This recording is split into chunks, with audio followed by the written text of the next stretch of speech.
Hey, welcome back to the Naked Marriage Podcast. We are Dave and Ashley Willis, and on this podcast, we undress the truth about sex, intimacy, and lifelong love.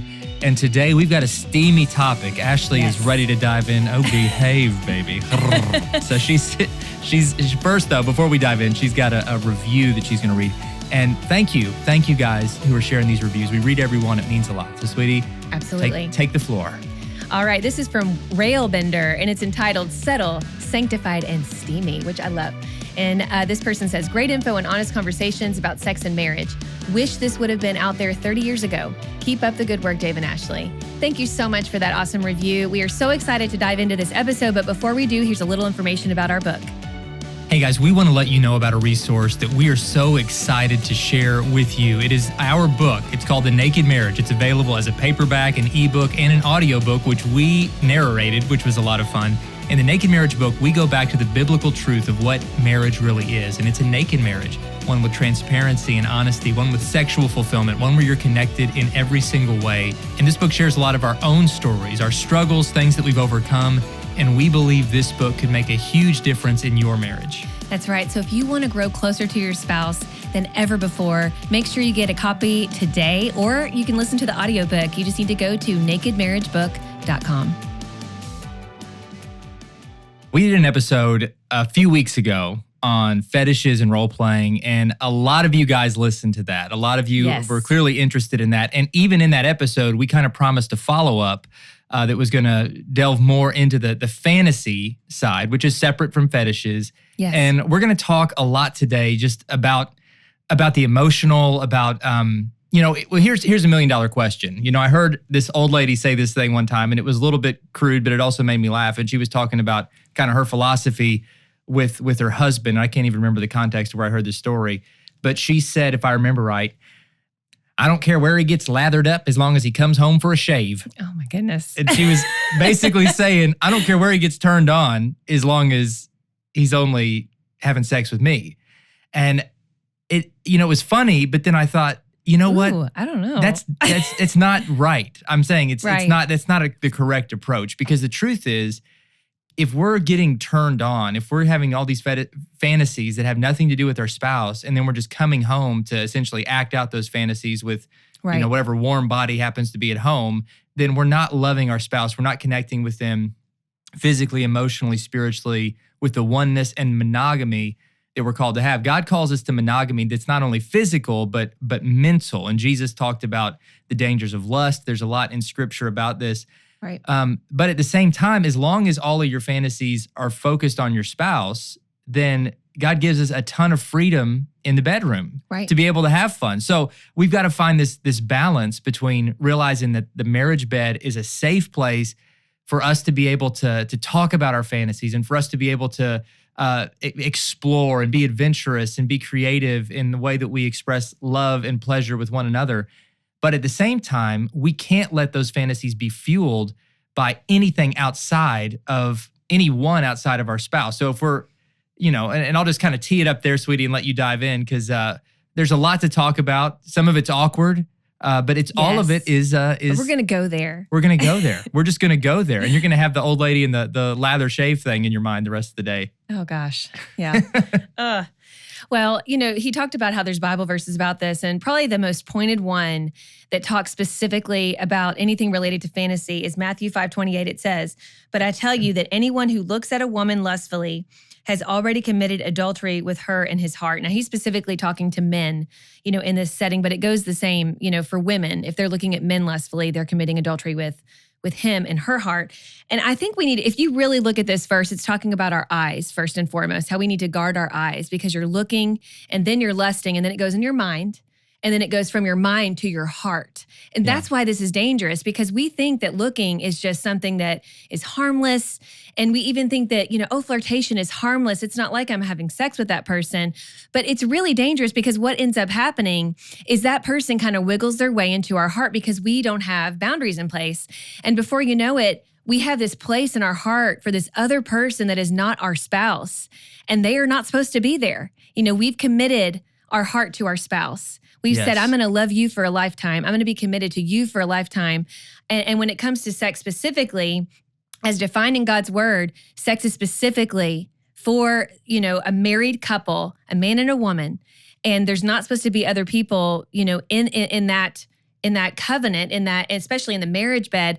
And so these little things that we deem as harmless that kind of become fantasies, because I think that, you look first, and then if you find that person attractive and you keep on looking, it can become a fantasy. It can become something where you're like, whoa, they're really hot. I wonder what it would be like with them. And that's kind of how it starts. It starts very innocently. And I know we've kind of touched on this before. We're going to dive in a lot deeper. When it comes to our eyes, you can't help if an attractive person walks by. And it's okay to recognize if someone is attractive, but you can help if you keep on staring. And then if you keep on fantasizing, if you start forming this fantasy in your mind about this person, because, when we've counseled with couples who, have ended up either having an emotional affair or a physical affair, it usually starts this way. It starts very harmless where they're like, that's a cute person, that's a handsome person, that's an attractive person. And then before you know it, they look longer, and then they approach that person and they start talking with that person, and then their hearts are connected. And a lot of times across the couch, they'll say to us, I never thought it would go this far. I never intended on this. I never wanted to do this. It was just harmless. Yeah. They always use those words. But fantasy, you guys, anything outside fantasizing about your spouse, it is harmless. And it's really dangerous. And, it's okay. Like Dave said, we have a lot of leeway when it comes to fantasizing together. If you want to even, like we talked about role playing, a couple weeks ago, role play together. And if it's about your spouse personally, and you're keeping your mind and your heart on your spouse, then it's okay. But anytime it's like someone else out there, some, movie or some famous person or your neighbor is warming you up, so to speak, lathering you up, so to speak, okay, just like the story that Dave shared, and then you're just looking for the warm body of your spouse to finish, so to speak. And I'm just being very point blank here. I mean, that happens a lot. That's dangerous territory. Yeah. And really, it's in essence kind of like cheating on your spouse with your mind. Yeah, it's a form of mental infidelity, certainly. And then even in the act, what happens, you're making love with your spouse, but your mind essentially is having sex with someone else in that moment, which is, is not right. It's not right. Max Lucado is a great author and pastor, and he says we're the air traffic controller of all the thoughts in our brain. I love that. You can't control which airplanes or which thoughts fly overhead, but you get to determine which ones get to land there, which ones stay there, and which ones have to take off and leave. Mm-hmm. And so if you're holding on to fantasies, whether it's fueled by, a certain person, a certain celebrity, a certain thing you've seen. Certainly pornography plays into this, and we're not going to turn this into just a porn episode, but we've talked a lot about porn. I know what it feels like to be wrapped up in the toxic grip of pornography from years ago as a young man, when it just completely had me in a prison and my thoughts in a prison. And I know what that feels like. And so if that's something you're struggling with, you've got to be real about it. You've got to get rid of it. You've got to get that out of your heart, out of your mind, and out of your home, and really detox from it. And we've got resources at marriagetoday.com and other places. We've talked about that in detail to help you with that. So we're not saying this episode again to try to shame you or to say like, oh, well, this if you have this thought, you're just automatically a terrible, dirty person. No. Because again, God wires us up to want to be able to enjoy sex and to have like creativity with it. And it should be fun. If you're not having fun together in the bedroom, you're doing it wrong. If it's just this mechanical, dutiful act that you feel like you've just got to go through the motions, then you're both missing out. You're missing out on the best part, and the connection. With that being said, it doesn't mean that you've got to automatically, bring in all this extra stuff because sometimes people will ask things like, well, what about bringing in sexual toys, or what about, this or that? And some people want that, but then other spouses feel like it brings out insecurity in them because they feel inadequate. Like, am I not enough? Right. That we've got to have all of this extra stuff. And these are just honest conversations that you and your spouse have to talk about. I don't know that there's like a universal answer, like, these things are always right, these things are always wrong. I think a lot of it is if you two together are in agreement that this feels safe, this feels fun, we can give this a try. Then for most things, as long as you're not bringing in another person, virtually or physically, and that includes pornography being way out of bounds, you've got a lot of freedom. But if one spouse is really, really uncomfortable for whatever reason, then again, the marriage bed has to be a safe place where that spouse isn't always being pushed and made to feel like, well, you're inadequate the way you are unless you'll do X, Y, and Z. It's so true. And, I know we talked a lot about the dangers of fantasy, outside of your spouse, but really fantasy can also be a good thing for your marriage. I think if you are in kind of a sexual slump, try to fantasize about your spouse. Because I hear this from a lot of women where they're like, there's so much on my mind. There's like a list on my mind where sex, it's just like another thing on the list. And I feel like I'm just like doing my duty, like Dave talked about. And I don't really enjoy it because I have, my job, my kids, I have all this stuff going on. And I feel like, at the end of the day, I just want to go to sleep. And I know that my husband, wants to have sex. And so I do it, but I don't really enjoy it.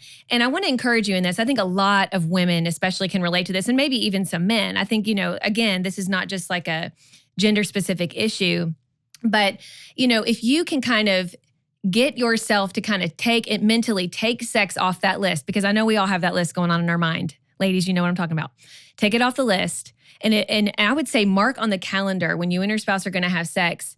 And I would get your mind ready for when he's coming home and allow yourself to get excited about having sex with your husband and let fantasy work for you. Okay. And this is where it can be something that will kind of get you ready mentally and get you excited about sex so that it's not just this other thing on the list. And I think that even like a flirtatious text to say like, can't wait to see you later, or I've put the kids, down for a nap, I'm ready, come in the bedroom when you're ready, or something like that, just flirtatious things, it can work for you in that way. And that's where fantasy can be an exciting part of your marriage. And it's not something that's going to hurt you in the long run. Yes. And be playful, be flirtatious. Like Ashley's so into British shows, I might start trying to do the British accent on them. You look extraordinary today, my love. You're so silly. I'm going to seduce you now. Or Texas Dave, like, hey there, pretty lady. Oh my goodness. I'm on my way home. I'm going to park my horse and we're just going to see what's going to happen after that. Wow. I don't think I've ever met someone from Texas who actually talks like that. Yeah, it's not a real person. But hey, if it gets you lathered up, oh my gosh, we'll go for it. You're so silly. You can have fun. Again, like you can be playful, you can be spontaneous, and you should be these things. Don't outgrow these things, and be adventurous, like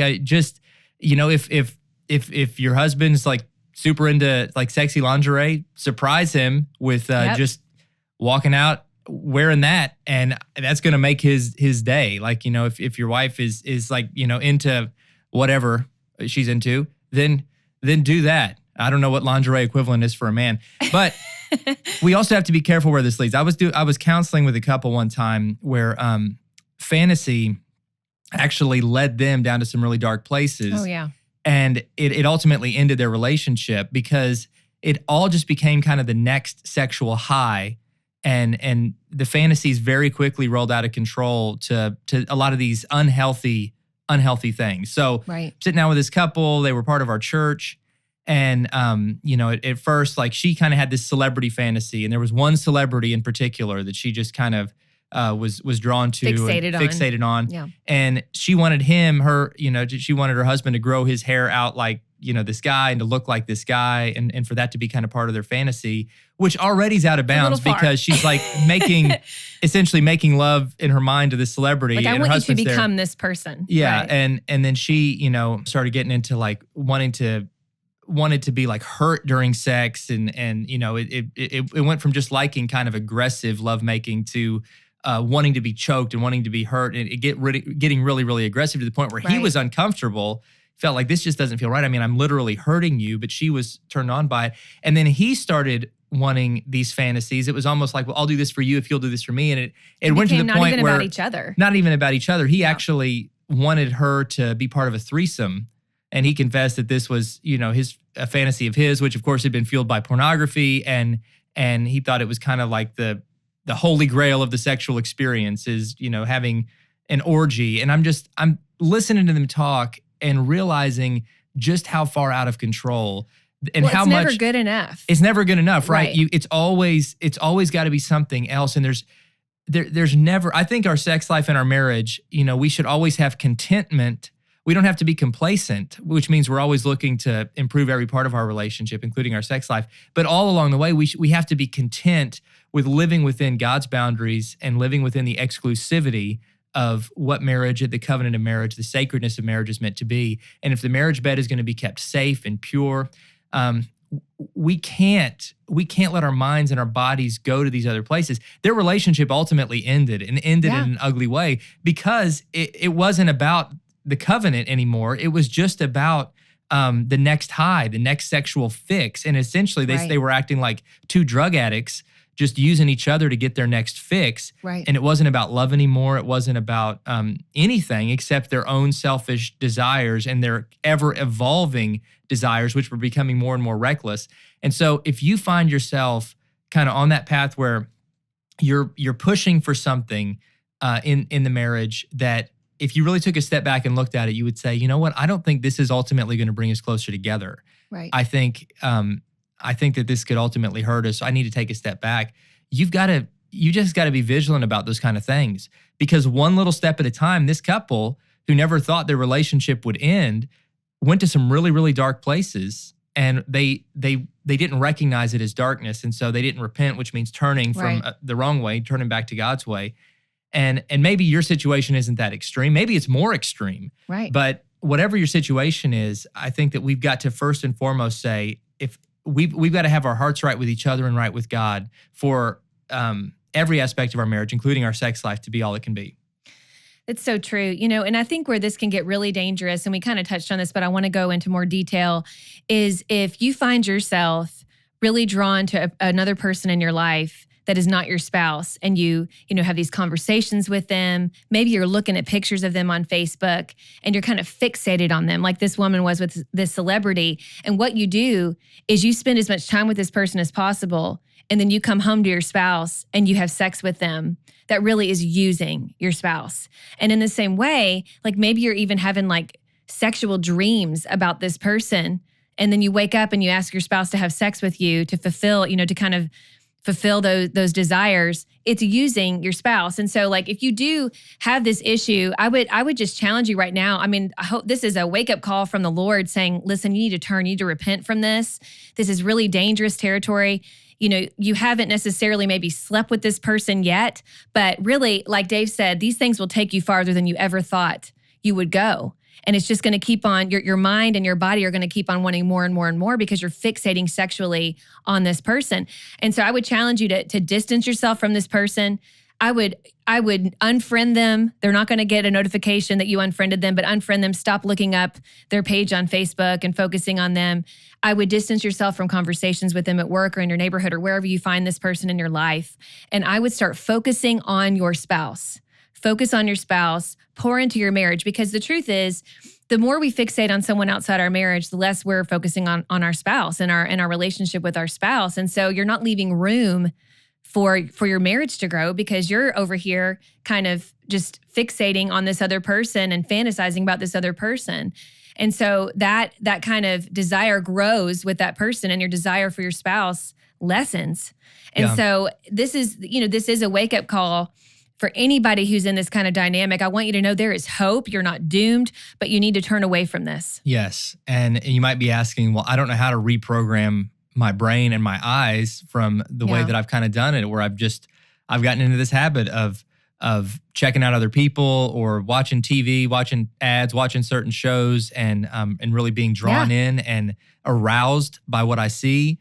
I didn't even really at the time see it as wrong. What do I do with that? So how do I keep my fantasies focused on my spouse? I think one simple exercise is, and I heard this from, I believe it was Pastor Craig Groeschel, who speaks at some of our EXO conferences and is a great leader.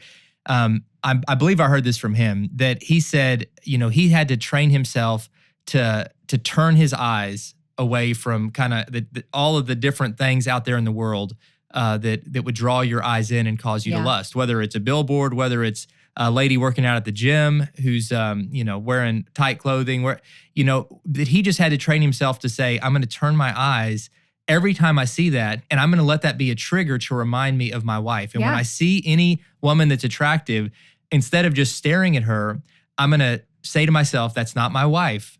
I'm going to turn my eyes and I'm going to allow that be a trigger to remind me to think about my wife and to think about her beauty and to think about how much I love her and am captivated by her. Focus on your favorite things about your spouse. You know, the physical, the emotional, the sexual, the spiritual, the things that you love most, you're most drawn to. Focus on the things that first drew you to your spouse. Yes. You know, the book of Proverbs talks about forever being captivated by the wife of your youth. You know, that means, first off, it means being faithful to that same woman throughout your life. But it also, I think, is a reminder to think back to when you first did get together. Yeah. That what was it that first drew you, and to relive that initial connection over and over again, and to never, ever let that grow stale. And if you'll continue to do that over and over, I think you can and should have a lifelong captivating love and enjoyable sex and all of that connection and intimacy with one another. Absolutely. And I just want to say this too, and I love that tidbit from Craig Groeschel. It's so huge. But I would say too, sometimes you have to do things that may seem drastic to the rest of the world. I remember years ago, our friends from church opened up like this state-of-the-art gym in our town. And it was awesome. Like, so we were like, you know what? And they gave us a free like month membership. And then we were kind of at that tipping point where we're like, should we decide to actually become members or not? And we were going to become members just to support our friends. But then Dave and I both felt like, I mean, it's a great gym, but it really drew in this crowd that barely wore any clothes. Yes. And like men would be grunting and like flaring their glistening muscles, and women would be literally walking around in bras or sports bras and like really tight little shorts. And it was just like, there was eye no candy safe place everywhere. to look. Okay, right, exactly. And so we were talking about it, and we were like, you know, I don't think this is good for us. Like, I think we need to go back to the Y where we're the youngest people there and we love it. Right. So like we did, we went back to the YMCA. People and they were like, why? Why would you go? They were like, why? They don't have all the great machines. And I'm like, because it's just our speed. It's our kind of place. Yeah, I can focus. There's no one tempting me to lust at that Y. That's true. And plus, you know, it was just, you have to do what works for you. And, you know, some of you listening might be, that's ridiculous. You might think that, but we want to be beyond reproach. We don't want to go looking for temptation because none of us are beyond it. I mean, Dave and I deal with temptation just like the rest of you. And so we have to do things to put guardrails in place. And for you, maybe that's switching gyms. Maybe for you, it's maybe switching departments at work so you don't constantly come in contact with that person. Yeah. And it may even take you going, if that person keeps on, you know, sometimes you can't control if somebody really is pursuing you. It may be that you have an awkward conversation with that person. And I would even say if they don't even take you at your word, it may be time for your husband or your wife to show up at work for lunch and to go over and have a little conversation with that person in a very civil way. We've known couples who've had to do that, and that shut it down real fast. So you have to do whatever it takes. Yeah, you really, really do. You know, for the sake of your marriage, you've got to be willing to look weird. You've got to be willing to, you know, do difficult things because it's always worth it. It's always worth it to keep that marriage a priority. So, man, that's good stuff. Sweetie, we got a question. Before we do, though, when we get home, do you want British Dave, Texas Dave, or could I there, love? I can also do Australian Dave if you're into that. I like all the Daves. All right. Well, we'll work on one of those when we get home. So can't wait. All right. Let's see. We got a good question here today. Thank you guys, by the way, for those who write in questions. You know, you write us on Instagram, Facebook. And if you're not following us at Dave and Ashley Willis on Instagram, and if you're not following the Marriage Today social media channels or our marriage page or Dave and Ashley Willis on Facebook, these are ways you can constantly stay connected. Write us messages directly. But the messages that we answer here on the air are the ones submitted to nakedmarriagepodcast.com. So if you would like your question answered, go to nakedmarriagepodcast.com. It's always anonymous. It is. We're never going to be like, Sam Wilson is experiencing sexual dysfunction. And he we will not here's his phone number if you want to text him your advice. Personally. No, it will not be that. It will always be discreet. That's right. My love, would you like to read today's question? Sure. It says, first off, I absolutely cannot get enough of you guys. Oh, thank you. That's so sweet. I've only been listening for a couple of months, but each week look forward to implementing the new strategies I learn. My husband has started listening, and it gives us something to connect on and relate to each week. So thank you. Since listening, my husband and I have had conversations about porn. We're committed to not allowing it in our marriage. However, he needs to be aroused for obvious reasons prior to sex. Therefore, I need to, in quotation marks, turn him on. In the past, I've tried talking dirty or showing skin, but feel like I make a fool of myself, and so I laugh it off. Well, he says it's not attractive. I feel like I don't know how to be sexy. What do you suggest? Thank you. That's a great question. That is a great question. For most guys, I would say there's nothing more sexy in their wife than seeing her confident. Mm-hmm. And so I think when he's saying that's not sexy, he's not trying to diminish what you're trying to do to be sexy. He's trying to encourage you to not show a lack of confidence. Even if you're not feeling confident, to know that he is so drawn to you, he is so captivated by you. He's so turned on by you, just being you, and just to own that sexiness. I would say that as a starter, and then to talk about what does get him aroused. I mean, for certain guys, it could just be making out, it could be massage, it could be focusing on certain regions of his body, which will very quickly help him get aroused. It could be starting with oral sex. Right. There are lots of different. You've got to talk about these things with each other, and not just in the moment. By the way, we say this all the time. Don't just talk about sex when you're right there in the moment, getting ready to do it. But talk about it over breakfast. Talk about it during kind of natural conversation times. Like, what do I do that most turns you on? Yeah. And what can I do to make it more pleasurable for you? And to really just be honest with each other, be loving, but be very complimentary, knowing these are vulnerable conversations. And so build each other up. Don't tear each other down, even if you're asking for specific things or different things, to do it in a very affirming way, because we've all got insecurities. Most women express statistically that they have some insecurities about their appearance that holds them back sexually. Most men actually express that they have some insecurities regarding their performance that holds them back in certain ways. And we just got to know that that marriage bed is such a safe place that those insecurities fade away, and we can really just enjoy each other and express our love to one another, and to do it without porn, to do it without these kind of artificial methods, but to do it just with one another. And I just want to commend you guys on making that commitment to not use porn in your marriage. I think that's awesome, because that's going against the grain. The world tells us it's okay, even in the Christian community, and it's just not okay, and it's destroying marriages.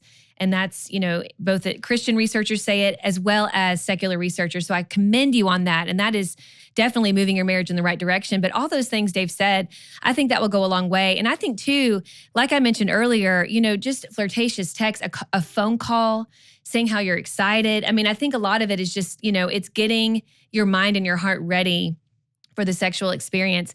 And again, don't underestimate lingerie. Sometimes the sexiest thing you can say is like, I went to Victoria's Secret today and I cannot wait to show you what I got later, you know? And for a lot of guys, that's a huge turn on. And then, I understand where she's saying she feels silly, like doing a little undress sequence, because for a lot of women, it just doesn't feel natural to them. Let him undress you. Let him do it at his own pace and undress you. And so that way you don't even have to worry about it. Yes, you are his favorite gift to unwrap. All right, guys, great question. Thank you guys for sending in these questions. And thank you for subscribing to this podcast. Thank you for those who leave a review. When you leave a 5-star review on iTunes or wherever you happen to be listening, it really, really does help other people discover this. And people all over the world are sending in messages saying that they're finding encouragement, strength for their marriage, strength for their faith, strength for their family as they listen to these resources. So you're a part of that. You're a partner in that when you subscribe and when you leave reviews. So thank you guys so much. We love you. We appreciate you. We do. And we will see you next time. Bye, guys.